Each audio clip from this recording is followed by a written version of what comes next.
gangsta brat. She do what I does. We both like to make money, yeah, that's my cause. Here, count this up and tell me how much. Then we can hit the mall and put something on your butt. Girl, you so fine. Take off those stilettos and we can drink some wine. Yeah, I'm a freak like that. Girl, don't be scared, cause I'm gentle from the back. They call me Mr. Skinner when I make it like this. The way you moving, baby, yeah, it's driving me crazy. Hey, you should use your loving to taste me. I need a fly chick to upgrade me. She amazing for the sexy lady. The way you move is driving me crazy. Hey, you should use your loving to taste me. I need a fly chick to upgrade me. She amazing. I love a low pro down south girl. All black, nice rack, yeah, I need her in my world. Love at first sight, taught her how to ride a bike. You would think she wallowed out, but she keep that thing tight. She got a lot of ball when she bites. Standing tall like an Oscar, yeah, that girl super tight. I said it on the right, I don't know, yeah, she might. Let a motherfucker wife her off in Cali like 2 dice. She hand it to you, take it back like sight. The way she wear them shorts, she make me harder than a pipe. Oh, man, I ain't got nothing to say. Fuck that shit, man. She amazing. The way you move, it really turns me on. Got my nose open wide. I don't know what is wrong. I can go on and on, but this thing don't last that long. Come on and go with me. Jump up in the Chevy. She amazing.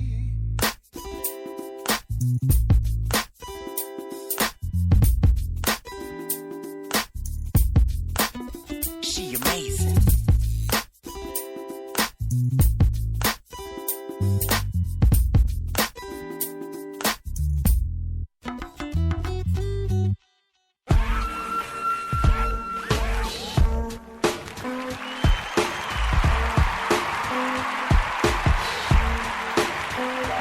Welcome back to the Doug Stewart Show. Hey, Hope, turn down, Waterhead. Turn down, Waterhead. And you're listening to the Doug Stewart Show. This may be one of the hardest beats of all times. Hit it again, Waterhead.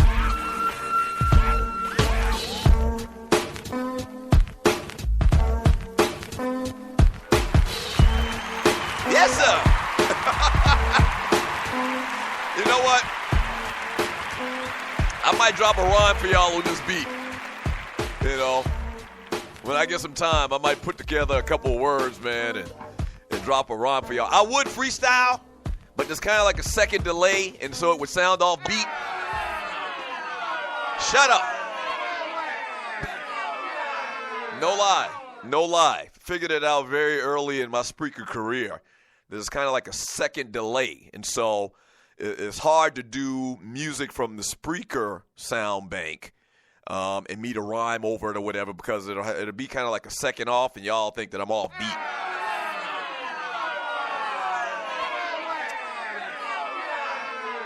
So it's a long story, but I have to get music from a different device, and it's a lot of stuff like that. So, I mean, it is what it is. I love that beat.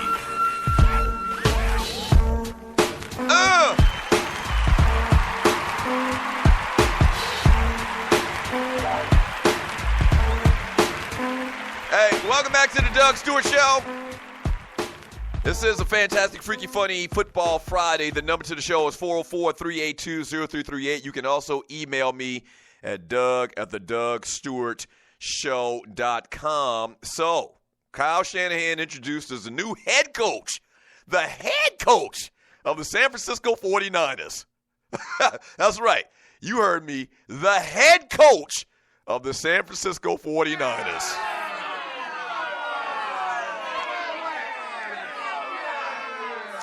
Let me stop, man. Let me stop playing, man, because I keep thinking about this. I try to be fair in everything that I do. You know, a lot of people think that I'm biased for whatever fraction or, you know, this, you know, people or that people or whatever. I usually try to stay fair, man. Kyle Shanahan did a great job this year. I mean, except for that last quarter and a half, he really fucked it up. Now, I got to be honest with you. 99.9, I think if you had like a mathematician, they could tell you that, you know, from the beginning of the season to the very end of the season, which I mean, when the clock ticked to 0 in the Super Bowl, you know, that quarter and a half would probably equate to about 0.1%. So 99.9% of this year, Kyle Shanahan did great, stupendous.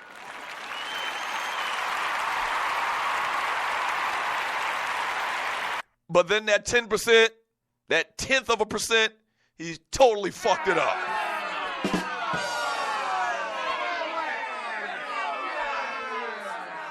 That's truth, man. That's truth. So I want to be fair. He did a great job in relative terms, but everything, basically everything that he did the entire year, all of the goodwill that he gained from the great job that he did, he blew it in the last quarter and a half of the season.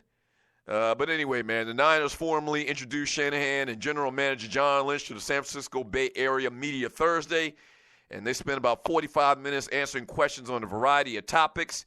But one subject that came up early and often was the end of the Super Bowl and Shanahan's handling of the play calling in the second half as the Falcons blew a 25-point. The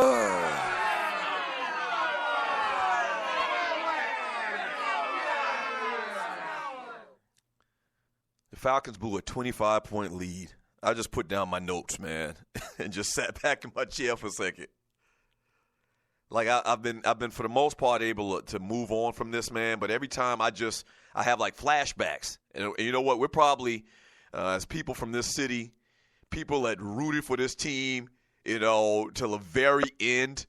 People that thought they could win it all, that believed in them when nobody else did. People that watched as they mounted a 25-point lead. It's going to be hard, man. Like, we're going to have flashbacks. People in this city are going to have flashbacks about what happened in that game for the rest of our lives. You weren't supposed to lose that damn game, man.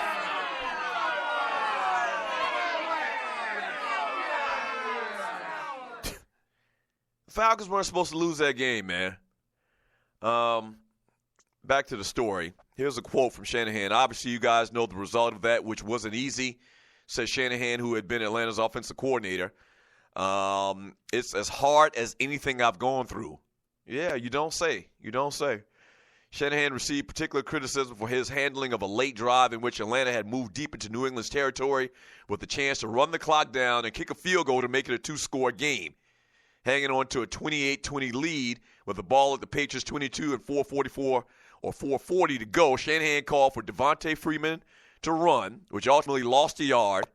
And instead of continuing to call run plays, Shanahan opted for two passes. The first resulted in a sack, which was the play of the game.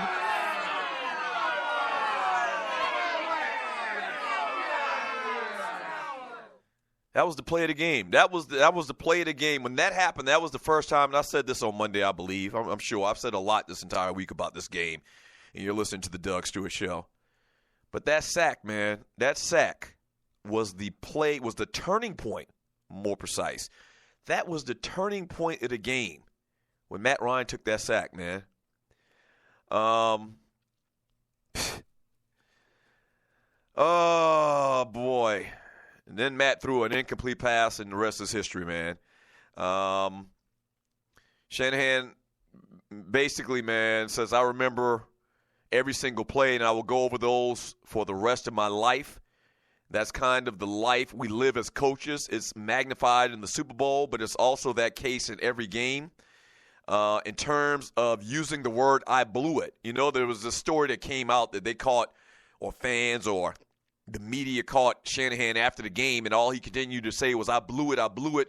Kind of had like one of those, tantrums like a 7-year-old kid, kind of like Grayson Allen had a couple of weeks ago when he tripped another dude, that type of thing. It said that he was beside himself, and he just kept saying, I blew it, I blew it, I blew it, I blew it. And his commentary on that in terms of using the words, I blew it, I don't look at it that way. I believe we missed an opportunity. No, man, we didn't miss no damn opportunity. You fucked it up.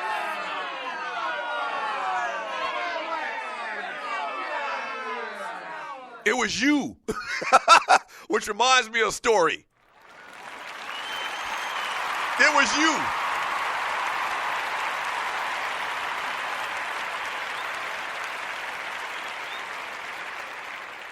And you're listening to the Doug Stewart Show. Thank you, studio audience, for giving me some applause. It reminds me of a story. back in 1990, my cousin Terrence, some people from my hometown will remember this. My cousin Terrence fumbled a ball at the very end of a game in the lower state championship game, Berkeley against Hartsville, I believe it was. So at the very end of the game, he fumbled the ball. We were up, and the opposing team, Hartsville, caught the ball. Like, the ball, popped up in the air. They caught the ball and ran it back for a touchdown with, 5 seconds left in the clock. And they ultimately went on to go to the state championship. And they got back in the locker room, and you're listening to the Doug Stewart Show. I had already graduated. This is my brother on the team, and several other people on the team told the story. And Terrence had ran the ball great all night long, and he had balled out of control, but he had that one mistake at the end which cost him a trip to the state championship. They get back in the locker room. Legendary coach Gerald Moody, God bless the dead, been dead for about 20 years now. They get back in the locker room, and everybody's quiet, and coach stands up to give a post-game speech or whatever, and he paces back and forth, left to right, and he's like, well, guys, we played good tonight, and we did pretty much all we can do, and we would have went to the state championship tonight if we just didn't make a couple of mistakes. In particular, the reason we didn't make it to the state championship is because of you, and pointed at my cousin Terrence.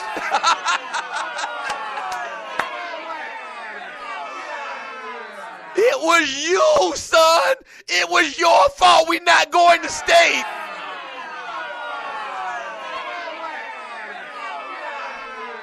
It's your fault. Now, keep in mind, this is at the time probably a 65-year-old man.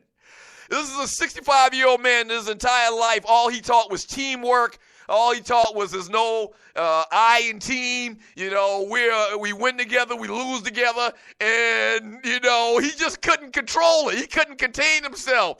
He basically put all the blame on a 17-year-old kid.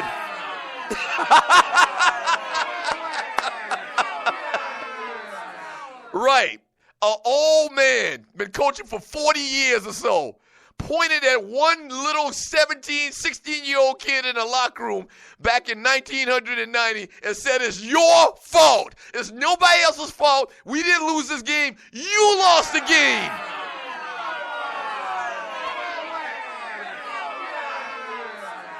Yeah. And so that's how I feel about this Kyle Shanahan thing. And more in particular, man, to Dan Quinn, and I said this as well when you're listening to the Doug Stewart Show. Let me move on from the story. I said this as well.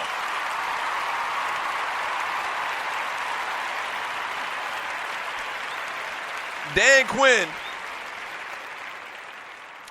Quinn should know better. Dan Quinn should have, intercepted that call. Is like, no, coach, we can't pass in this situation. We need to get 3 points. He should have vetoed the call. If you don't veto calls, if you don't make executive decisions, why do you have the title of head coach? And I think Dan Quinn dropped the ball on that, and especially coming from the background that he does. And you're listening to the Doug Stewart Show, where he was a coach for the Seattle Seahawks, which the same type of scenario happened a couple of years ago. The bottom line, man, is, you don't want to blame one person, man, but you have to blame Kyle Shanahan for making the call. And I also think you have to blame Dan Quinn, which they've done a phenomenal job. I already talked about Kyle Shanahan and the great job that he's done, man. But he blew it. There's no other way to look at it, and you don't want to be overly judgmental like Coach Moody did. God bless the dead. But he blew it. He blew it. And you ain't never, ever going to forget this. Somebody said in the chat room, I saw a post that said, the only way the Falcons recover from this, or this is forgotten, and I don't think it's ever going to be forgotten. The only way the Falcons and the fans can get past what happened last Sunday, man, is to win the Super Bowl next year. Not just go to the Super Bowl, to win it. The chances of that are astronomically low. I'm going to talk about that here in a second. Or later on in the show, I'm going to talk about that in a particular article that I found on history and numbers and what they say about a team making it back to the Super Bowl 2 years in a row. So, it's going to be tough to recover from this. And even if the Falcons do win a Super Bowl next year, man, you still can't forget what happened